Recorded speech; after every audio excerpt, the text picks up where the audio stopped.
Hello. Hi. Hi. Sa pangalan po ng dakilang Panginoon sa Kristo, sa napagpalang hapon po sa mga kasasabi. Ngayon po, andito tayo sa ipangmamahagi na kung saan ikibagi tayo ng tinatawag na salita ng Diyos. Yung pinasa po kanina ng ating kapatid, maganda po kung ating pinaalala. Marahil po lahat naman ginagawa natin yung tinatawag na pananalangin. Pero po, sa bagay pong ito, ang mga alagad ng ating dakilang Panginoon, tinuturuan niya kung paano ang tamang pananalangin. Dahil po, kumbaga, na-influensyahan ng mga tao na nagkukunwari ng mga mapagkaimbabaw yung tamang paraan ng pananalangin. Kaya po itinuturo niya na huwag nagdadayahin yung mga ginagawa ng mga tao na nagtuturo sa kanila para manalangin. Una po, ano po ba ang pananalangin? Ang pananalangin ay para yung privilege na kung saan binibigyan tayo ng pagkakataon na sa kabila ng ating mga pagsalansang, kasalanan, tayo po ay, kumbaga, ibababa natin yung pride, yung ating mga kataasan o mga masamang isipan para lang isuko ang sarili sa pamamagitan ng pakikipag-usap sa Diyos.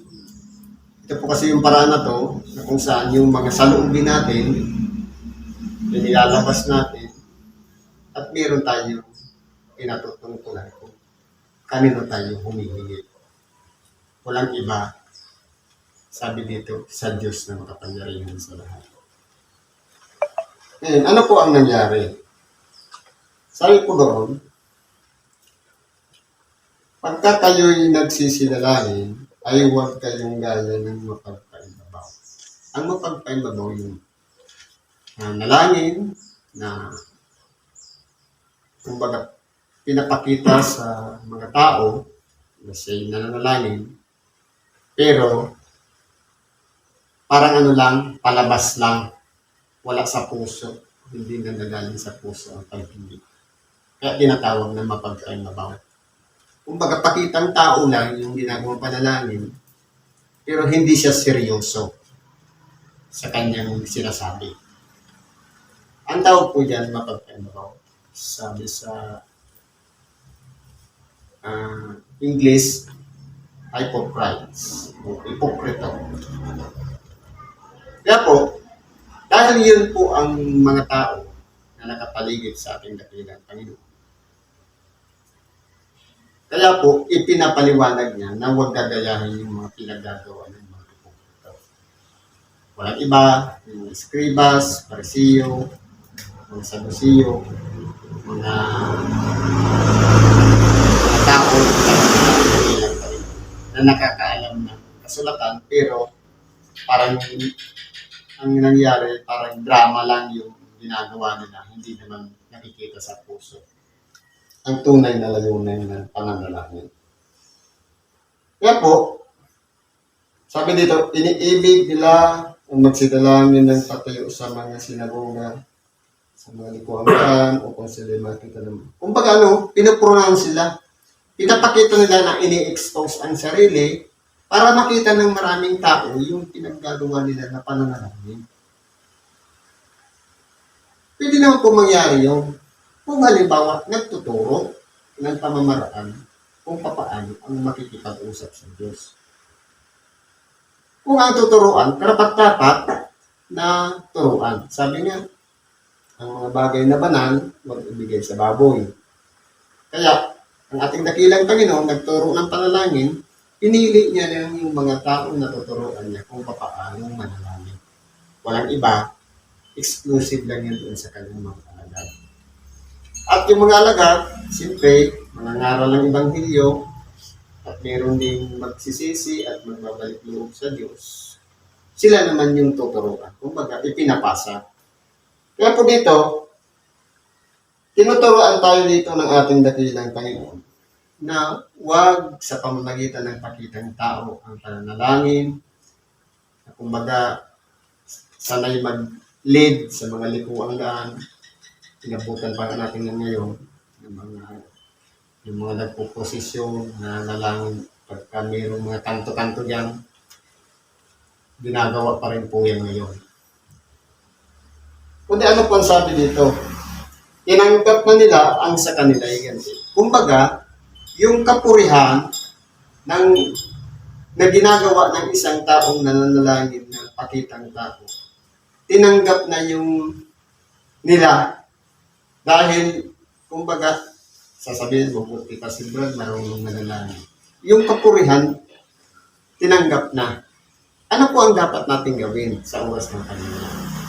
Una po, ang tutungkulan natin ng panalangin, walang iba, ang Diyos na makapangyarihan sa lahat, sa makatwid mo, yung Ama, na nasa kalagalang Espiritu.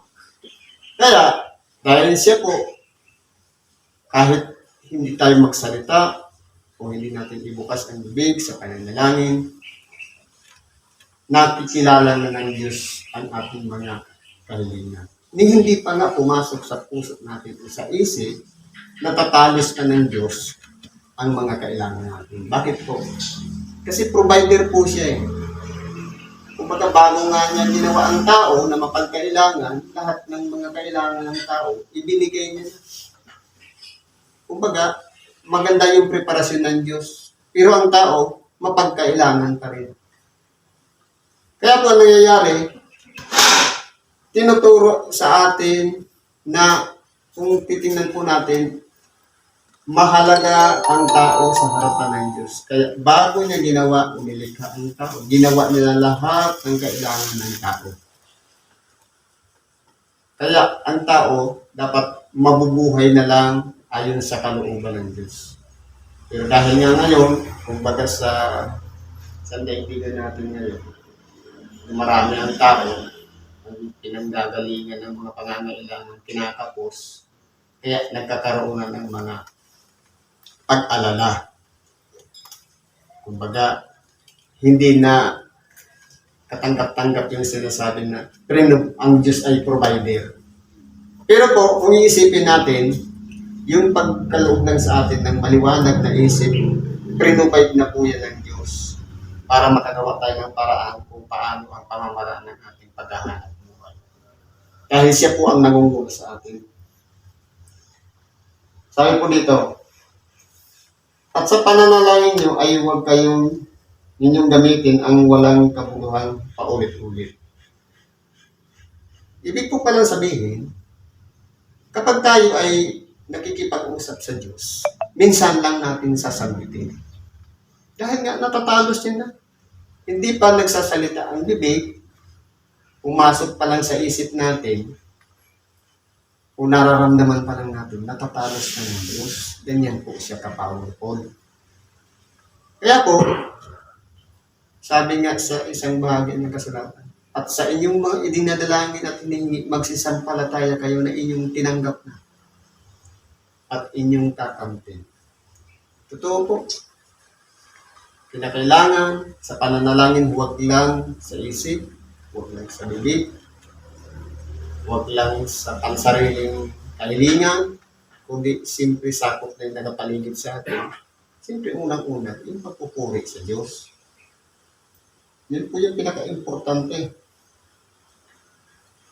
Kasi po, ito na lang yung pinaka-chance para kausapin ang Diyos. Yung pananalangin. Wala nang ibang paraan para kausapin ang Diyos, panalangin na. At yung Ebanghelyo naman, yun naman yung paraan ng Diyos para tayo naman ang kausapin. Vice versa. Kumbaga, minsan tayo yung bibig, ang Diyos ang tainga, pananalangin tawag mo. Minsan siya naman ang bibig, tayo naman yung tainga, Ebanghelyo naman yun. Kaya po, dito sa bagay na ito, natatalos na ng Diyos, hindi pa natin sinasambit, o hindi pa pumasok sa ating isip, kaya alam niya na, kaya wag na natin ulit-ulitin.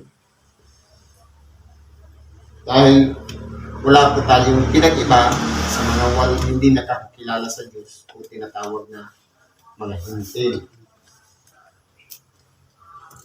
Ang panuntunan po kasi ng mga hintil, kapag maraming sinabi, marami kang hiningi, pakikinggan ng Diyos. Hindi po ang Diyos hanggang makinig, lalong-lalo na kapag naglilinis tayo ng ating kalooban. Pinapakinggan niya ang mga tao na kumbaga buong puso na wala siyang inaasahan, Diyos lang. Kaya kung titingnan po natin, bakit tayo dumadalaw sa mga tao na tawag na mag-ulila, bao. Ito na yung pinakamensahe ng tunay na reliyon. Udyok yan ng Espiritu Santo. Sa makatuwid, ginagawa natin yung Ebanghelyo na ating natututunan, napapakinggan ayon sa aral mula sa banal na kasulatan. Kaya, kumbaga, kahit hindi tayo magsalita, ginagawa lang natin. Magiging katulad tayo ng mga lingkod ng Diyos, hindi katulad ng mga hintil na maraming sinasabi. At may warning pa ng ating dakilang Panginoon, huwag natin gayahin sila. Dahil, bago pa, sabi ko kanina, bago pa hingin, talastas na ng inyong Ama na nasa langit ang lahat ng bagay. Kaya, walang question para ulitin pa ang kahilingan. Pwede siguro nanalangin ka ngayon, tapos sinundan mamaya na naman. Pero, sa isang pagkakataon, ay nanalangin ka ng alas 9, huwag naman ulit-ulit dun sa lugar ng alas 9 yung panalangin. Minsan, nang bibig kasi yung sasabi. Ngayon, nagbigay ng format ang ating dakilang Panginoon. Sabi niya, magsidalangin nga kayo ng ganito, Ama namin, nasa langit ka. Kapag po alam natin kung nasaan ang ating Ama. Ibig sabihin, nananahan siya dun sa langit, doon sa kanyang luklukan, na kumbaga, ang lahat naroon, nakapaligid sa kanya, mga arkangeles, kerubines, yung 4 na nilalang na magkakaiba ang muka, at yung may mga 7 pakpak, mga kerubin, lahat ng mga yung 24 na matatanda na kapaligid sa ating dakilang Panginoon. Nandun yung trono niya. Kaya alam natin yung kalagayan niya kung nasaan siya. Sambahin nawa ang pangalan mo. Paano po natin sasambahin? Kasi po ang pagsamba, isa po yung pamamaraan na kumbaga pagrespeto bilang nasa mataas na kalagayan at tayo naman ay nasa mababang kalagayan. Kaya, hindi lang yung pagsamba na luluhod o kaya pupunta ka ng templo, kundi yung inaalay natin yung sarili natin na siya na yung pinakamakapangyarihan sa lahat. Pagluhod po kasi bahagi yan ng pagsupok ng ating sarili. Bagamat tayo may mga pride, pero iniiwan natin yun dahil nire-respeto natin yung nasa mataas na kalagayan sa makatuwid ng Diyos. Dito po sa dumating nawa ang kaharian mo, ano pong hinihintay natin? Literal o material na kaharian na nakikita ng ating mata o yung paghahari ng Diyos na dapat tanggapin ng bawat isa sa ating mga puso. Makatuwid, yung siya po ay nananahan sa ating puso na ang lahat ng ginagawa natin sumasang-ayon sa kanyang kalooban. Yan po ang kaharian na dapat dumating na sa bawat isa sa atin. Isa pa, gawin nawa ang iyong kalooban. Ano po yung kalooban ng Diyos? Wala pong iba. Una, kilalanin natin ang Ama, ang Diyos na makapangyarihan sa lahat. At ganoon din ang kanyang bugtong na anak na mula sa kanyang sinapupunan na nagkatawang tao na buhay dito sa lupa, inubos tayo sa pagkakasala. At ang pinakatungkulin lang po kasi ng tao para magawa yung kalooban niya, walang iba. Follow after me. Sumunod ka sa akin. Dahil po, meron tayong tinatawag na sariling kalooban at meron ding kalooban ng Diyos. Kung sarili nating kalooban, marahil bakit natin ginagawa yung pagsimba? Pwede ka namang makinig ka na lang sa TV o manood kung makinig ng radyo, manood ng TV. Pero bakit kinakailangan nating dalhin yung katawan natin sa simbahan para makarinig ng Ebanghelyo? Dahil po, yun po yung kalooban ng Diyos. Huwag pabayaan yung mga pagtitipon. Kaya po, para mabuo na makapokus tayo lahat sa kalooban ng Diyos, hindi tayo maabala. Kasi kung sa bahay, marahil masisingitan ng mga gawa. Kaya hindi magiging pure yung pagsamba. Dahil nahaluan, lalong-lalo na kung may nakikita lahat ng mga gawa na nakapaligid sa bahay. Kaya po kinakailangan natin isakripisyo yun.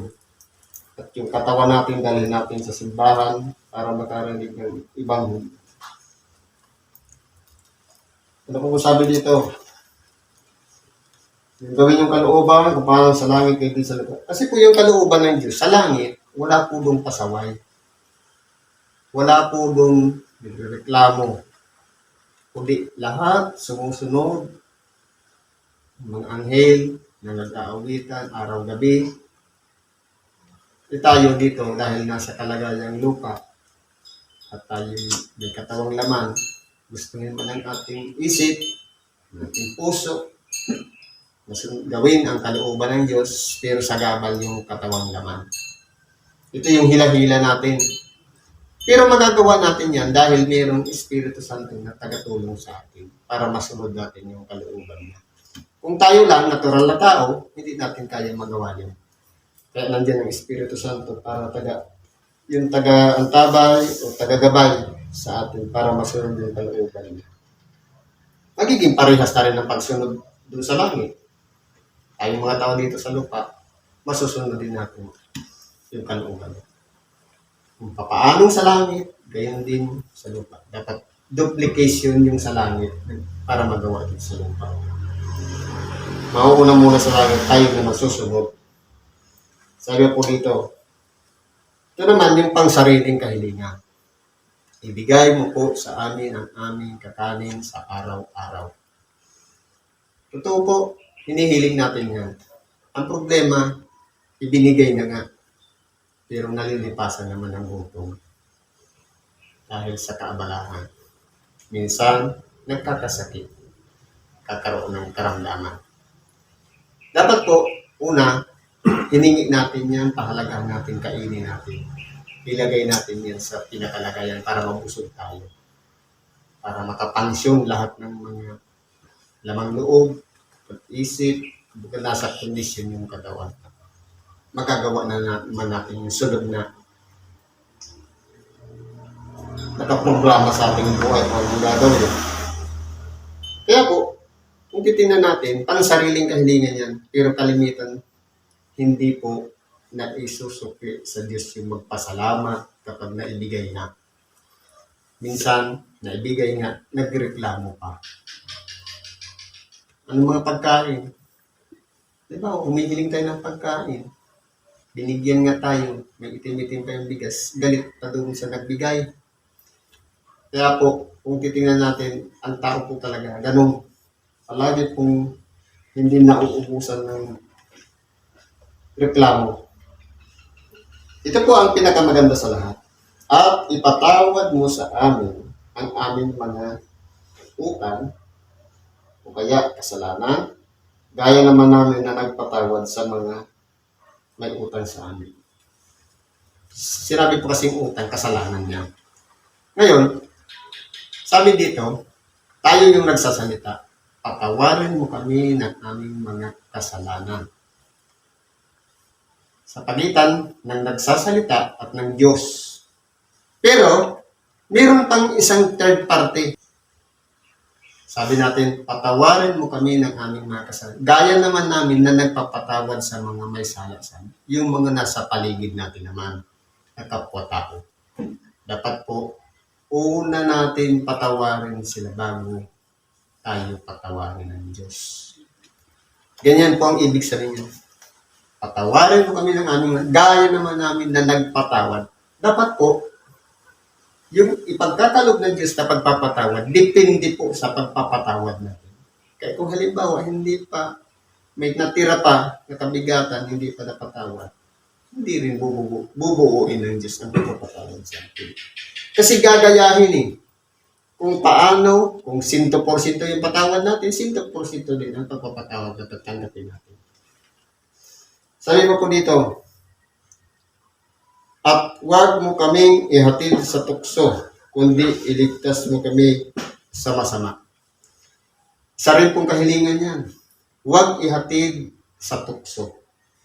Pero, mayroong mga tao na kapag dumarating yung tukso, o pagsubok, gustong-gusto pa. Na parang, sige, tuksoin mo pa ako. Ngayon, kung tayo po'y nasa malinis na hangarin sa Diyos, na humihiling tayo na huwag ihatid sa tukso. Sabi nga, kasama na rin doon yung pag-iwas. Kasi kung halimbawa, hindi kasi natin alam kung sino yung ginagamit sa pagtukso. Marahil pwede yung kung sino pa yung mas malapit sa ating kalooban, siya pa yung ginagamit. Kung sino pa yung mas, sabi nga, sanggang dikit o yung nasa loob pa ng bahay, yun ang ginagamit sa pagtukso. Kaya po, sabi dito, huwag ihatid, dapat ilayo. Kaya po, kasama dito ang pag-iingat at pag-iiwas at ang paglayo. Lalong-lalo na kung sabi nga, dapat marunong tayong kumilala kung papunta na sa tukso o pagsubok ng sitwasyon. Sabi nga, para hindi mapama, mag-distansya na. Sabi sa ibang bagay ng kasulatan, maging matalino kayo katulad ng ahas at matintimang gaya ng kalapati. Ang ahas po, kapag nakikipaglaban niya, nandiyan pa rin yung pagiging mahabagin. Tutulungan niya pa yung kanyang kalaban. At yung kalapati naman, matintimang, kapag mayroon ng gusot o problema, dumidistansya na, hindi na nakikisalo o nakikisabay. Dahil, sa bagay po na yan, na ilalayo natin ang ating sarili. Ang pinoproteksyonan po kasi natin yan, yung nag-iisa nating kaluluwa. Kasi po, madali lang naman pumasok sa problema, subok. Pero po, kapag lalabas na, mahirap po. Kasi meron na po yan mga, sabi nga, may mga bagay na yan na hindi na naibabalik sa dating kalagayan. Kaya mas iniiwas natin ang ating sarili para hindi tayo mapabilang. At isa pa, yung pagpupuri dito. Sapagkat sa iyo ang kaharian, kapangyarihan, at kaluwalhatian. Siya lamang ang tatanggap ng kapurihan. At siya lamang ang tatanggap ng kapangyarihan. Sapagkat dahil sa Kanya at sa Kanya lang talaga magmumula. At para din sa Kanya.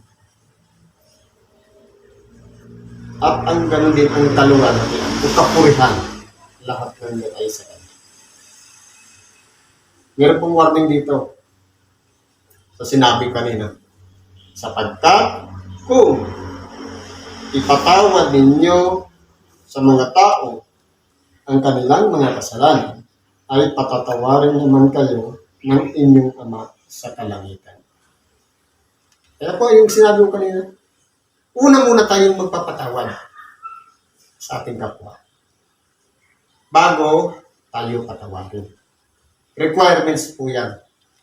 Hindi yung tatanggip muna tayo ng patawad bago tayo magpapatawad. Meron nga niyang talinhaga doon sa talinhaga sa taong hindi marunong magpatawad. Hindi baga, dahil sa kanyang pagkakasala, ipinatawad yung kabuuan ng kanyang lahat ng kasalanan. Pero pagdating naman doon sa kapwa, hindi niya in-apply yung pagpapatawad na ipinagkaloob sa kanya. Kaya kung titingnan po natin, mahalaga po talaga yung percentage ng tinatawag na pagpapatawad. Ano po kasi yung pagpapatawad? Ang pagpapatawad ay ang paglilimot na ng lahat ng mga kasalanan. Kaya po tayo, di ba dati tayo makasalanan, tayo ay dahil sa salita ng Diyos na buksan ng ating isip, nagsisi tayo. Nagbalik loob. Ibig sabihin, galing tayo sa labas, sa kabalisahan ng sanlibutan, nakabalik tayo sa loob. Na nandun yung Diyos. Ngayon po, dahil napatawad na tayo, kinalimutan ng Diyos yung dati nating background kung ano tayo. Dapat po, yung pakikitungo natin sa kapwa, limot na rin yun. Hindi na pinabalik-balikan yung mga pangyayari na, kumbaga, kwento na lang. No hard feelings, hindi na nasasaktan. Yung mga nakaraan, hindi na natatouch yung puso. Kasi tapos na yun eh. Yun po yung ibig sabihin ng pagpapatawad. Paglilimot sa mga pagkakasalang nagawa. Kaya po, kahit po dito sa Panginoon, dapat kung hindi ninyo ipatawad sa mga tao ang kanilang mga kasalanan, ay hindi rin naman kayo patatawarin ng inyong Ama sa inyong mga kasalanan. Kaya po, para gumaan ang ating pakiramdam, sabi nga, ang buhay milagro, ang kamatayan sigurado. Kung tayo po takot na mamatay, malamang may bigat pa sa puso. Sa isang tao, at anytime hanggang mamatay, ibig sabihin, release lahat ng kabigatan sa buhay. Kumbaga, walang natitira dyan na alalahanin pa. Na sige, bigyan mo pa ako hanggang bukas kasi mayroon pa akong hindi napatawad. Pero kung tayo po ay walang takot, sabi nga, ang takot, kaugnay, parusa. Kaya po, maging malinis nawa ang lahat sa atin, sarili nating kalooban, magpatawad tayo ng ating kapwa. Ubusin na natin, wala nang ititira. Nang sa ganun, tayo naman ay tumanggap ng kapatawaran magmumula sa Diyos. Siguro dyan na lang pagkikibagi natin po sa mga seto. Salamat po. At ano naman natin mga kailingan, karamihan naman natin lahat sa Diyos. Ipagtatalog sa ating ng kapanatagan, ng kasagutan, lahat ng magmumula sa Diyos upang hindi na yan pagmulan ng kapapahamak natin o kaya tayo po ay magkakaroon pa ng pagdududa sa nais ng Diyos.